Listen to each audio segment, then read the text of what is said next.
Atlanta has seen its fair share of celebrity homes, but there's one mansion that became famous for a very unusual reason. Not because who lived there, but because nobody did. And the celebrity tied to it, Sean Diddy Combs. Now, if you've lived in Atlanta long enough, you've probably heard whispers about this property. The mansion behind the gates, the house people drove by just to catch a glance.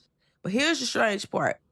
Even though Diddy didn't purchase the home back in 2003, many locals began wondering the same thing. Did he actually live there?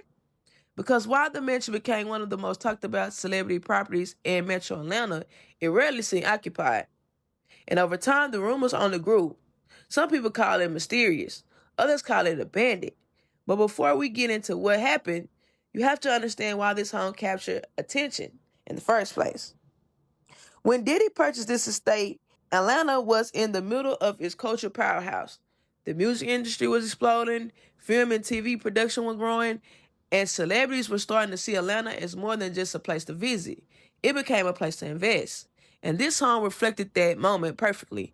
The estate sat on approximately 7 private acres, massive gates, long private driveways, the kind of home that introduces itself before you even walk through the front door. And honestly, this is the type of home you buy because you need somewhere to sleep. This is the type of home you buy because you want people to know you've arrived. Now, we've seen plenty of luxury homes here in Atlanta, but this one felt different because the owner wasn't just successful, he was one of the biggest names in entertainment.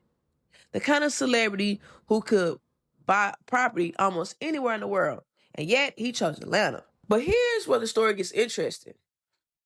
Because while this mansion looked like it should have been hosting parties, celebrities, and entertainment events, reports and local stories suggest it only sat quietly, really quiet. And eventually, the house itself became almost as famous as the man who owned it. See, over the years, this property developed a reputation, not as Diddy's Atlanta mansion, but as the mansion Diddy never seemed to use. And that's what transformed it from a luxury home into Atlanta legend. People love celebrity houses, but what they love even more is a mystery. Why purchase a mansion this large and spend so little time here? Why hold on to it for years? What was the original vision? Those questions became part of the property's identity. And honestly, that's what makes this story so Atlanta, because this city has always attracted dreamers, builders, entertainers, and entrepreneurs. Some come here to create their biggest success stories. Others leave behind chapters that people still talk about years later. Today, the metro remains part of Atlanta real estate, not because of what happened inside, but because of what didn't. A house this grand should have been filled with memories, parties, and headlines. Instead, it became something more unusual. A celebrity mansion surrounded by questions. And sometimes there are the stories people remember for the longest.